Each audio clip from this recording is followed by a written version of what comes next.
আর মমতা ব্যানার্জি, আমি যতক্ষণ বেঁচে আছি তোমাকে বাংলার মুখ্যমন্ত্রী হতে দেব না, দেব না, দেব না। তোমার যত শক্তি থাকে লাগাও। তোদের বাপের টাকায় বাবরি মসজিদ করছি আমি বেঁচে থাকবো, বাবরি মসজিদ করব করব করব। তোদের কারো 14 পুরুষের ক্ষমতা নাই বাবরি মসজিদের ধারে কাছে আসিস। বেঁচে যতক্ষণ আছি আমার লাশ পড়ার আগে 100 লাশ কবরস্থ করবো, তারপরে হুমায়ুন কবিরের কবরস্থ হবে। আমি চ্যালেঞ্জ থাকলো। দাদা ওয়েট করুন না, আরো 2-3 দিন আছে, ওয়েট করুন। কয়লা চোর, বালি চোর, তুলাবাজ, তারপরে সুদীপ্ত সেনের টাকা নিয়ে 2011 সালে মুখ্যমন্ত্রী হয়েছে, চোরের মায়ের বড় গলা। এদের যে আইপ্যাকের আজকে অপেক্ষা করেন, কাল পর্যন্ত প্রতীক জৈনকে যদি বাংলায় পান, প্রতীক জৈনের স্ত্রীকেও ডেকেছে ইডি, তার ভাইকেও ডেকেছে, রাত্রের মধ্যেই যাবে লকআপে। যাকে ধরেছিল তাকে তো 6 দিনের জন্য 10 দিনের জন্য ইডি হেফাজতে চলে গেছে। অপেক্ষা করেন না, হিম্মত থাকে তো হুমায়ুন কবিরের গায়ে হাত দেখ, ইডি দেখ, ইলেকশন কমিশন দেখ, মমতা ব্যানার্জি দেখ। আমি চ্যালেঞ্জ করছি, এরা এখানকার এই কয়েকজন দাঁড়িয়েওয়ালা তো চুনোপুটি। আমি তো বলছি ভারতবর্ষের যারা এত বড় বড় শক্তিমান, সেই সব intelligence department, CBI, ED, NIA, রাজ্যের সিআইডি, আইবি, তাদের সকলকে চ্যালেঞ্জ করছে, হুমায়ুন কবিরের যদি কোনো রকম কোনো ত্রুটি থাকে, হুমায়ুন কবিরের বিরুদ্ধে ইনকোয়ারি টিম বসা, প্রমাণ করুক, অ্যারেস্ট করে নিয়ে যাক। কেন এত অপপ্রচার, কেন এত নোংরামি, কেন এত হুমায়ুন কবিরকে ছোট করার অপচেষ্টা? হুমায়ুন কবির কারো খেয়ে বসে নাই, বিজেপির সাথে কোনো সম্পর্ক নাই। আর মমতা ব্যানার্জি, আমি যতক্ষণ বেঁচে আছি তোমাকে বাংলার মুখ্যমন্ত্রী হতে দেব না, দেব না, দেব না। তোমার যত শক্তি থাকে লাগাও। এখনো 6 দিন সময় আছে। চ্যালেঞ্জ করলাম, মমতা ব্যানার্জি আগামী দিনে বাংলার মুখ্যমন্ত্রী হবে না।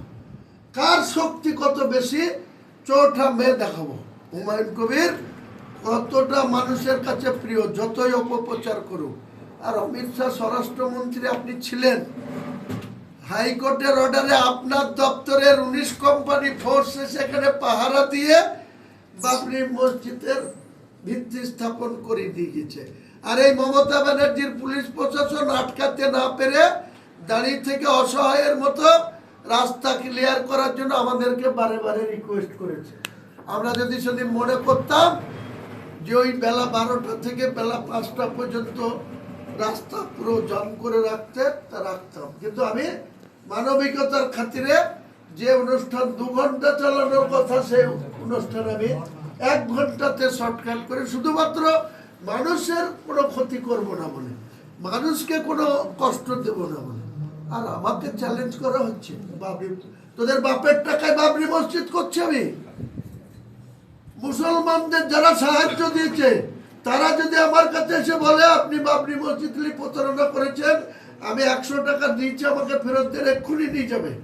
কেউ যদি বলে আমি 10,000 দিয়েছি, আর এক চিটিং বাস দাঁড়িয়েওয়ালা সুন্দরবন থেকে 1 কোটি টাকার ঘোষণা করেছিল, 1 টাকা না করে দেয়নি।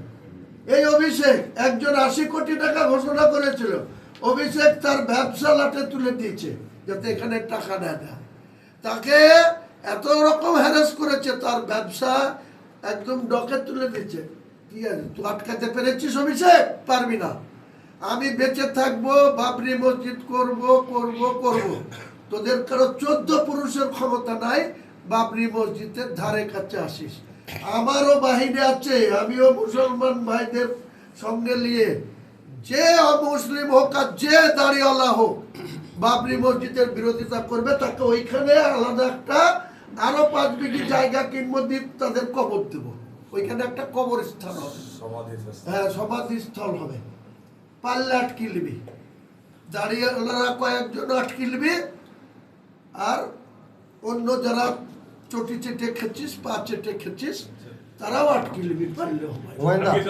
মুসলমানরা আজকে 100 মুসলমানের মধ্যে গোটা পশ্চিম বাংলায় কিছু দাড়িওয়ালাকে, কিছু টুপিওয়ালাকে নামিয়েছে, আমার বিরুদ্ধে ডাইরেক্ট কেস করছে, অনেক বাজে বাজে কথা বলছে।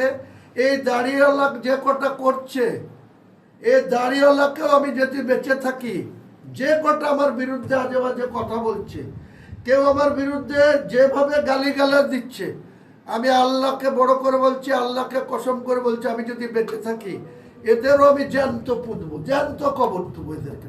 কোন বাপ আছে তোদের আটকে লাই? তোর কোন অভিষেক বাপ আছে? তোর কোন মমতা ব্যানার্জি, তোর বাপের সাথে কি সম্পর্ক আছে তোদের দেখাবো। এই কয়েকটা দাড়িওয়ালাকেও দেখাবো, কয়েকটা টুপিওয়ালাকেও দেখাবো, আর কয়েকজন যারা উল্টো পাল্টা ভাষায় হুমায়ুন কবিরকে গাল দিচ্ছে। আমি হুমায়ুন কবির বেঁচে যতক্ষণ আছি, আমার লাশ পড়ার আগে 100 লাশ কবরস্থ করব, তারপরে হুমায়ুন কবিরের কবরস্থ হবে। আমি চ্যালেঞ্জ থাকলো, আমি অমিত শাহকেও চ্যালেঞ্জ করছি, মমতাকেও চ্যালেঞ্জ করছি। এদের সঙ্গে কি সম্পর্ক আছে আমি অনেক প্রমাণ দিয়েছি। মমতা ব্যানার্জি বাল ঠাকরের ছেলে উদ্ধব ঠাকরেকে রাখি পড়ায়, সে আবার মুসলমান দরদি। অমিত শাহরা বলেছে, নিজেই বলেছে তো, যে 20 বছর যদি বিরোধী আসনে থাকি তাও হুমায়ুন কবিরের বাবরি মসজিদের সঙ্গে আমরা। আরে বাবরি মসজিদের অমিত শাহ তুমি কত ক্ষমতাবান! আমি তো 6 ডিসেম্বর, তুমি তো ভারতবর্ষের স্বরাষ্ট্রমন্ত্রী ছিলেন, আপনি আমাকে রুখতে পেরেছেন? আপনি মুখ্যমন্ত্রী ছিলেন, কেয়ারটেকার ছিলেন, ফুল ফর্মে ছিলেন, আপনি আমাকে আটকাতে পেরেছিলেন? আমি বলেছিলাম হুমায়ুন কবির ডাক দিলে রেজিনগর থেকে বহরমপুর 30 কিলোমিটার রাস্তা হুমায়ুন কবিরের দখলে থাকবে, মুসলমানদের দখলে থাকবে বলেছিলাম তো আমি। ছিল, আর যারা আশঙ্কা করেছিল যে বাবরি মসজিদ হলে দাঙ্গা হবে, কটা দাঙ্গা হয়েছে, কটা ল অ্যান্ড অর্ডার প্রবলেম হয়েছে। বেলডাঙ্গাতে আলাউদ্দিন বলে একটা ছেলে ঝাড়খণ্ডে মার্ডার হয়েছে 16 জানুয়ারি শুক্রবার। যখন রাস্তা অবরোধ করলো মমতা ব্যানার্জি কি বললো? আরো ভালো ভালো খবর দেখতে সাবস্ক্রাইব করুন বাংলা হান্টের ইউটিউব চ্যানেল। বাংলা হান্টের আরো খবর দেখতে নজর রাখুন। বাংলা খবর মানেই বাংলা হান্ট।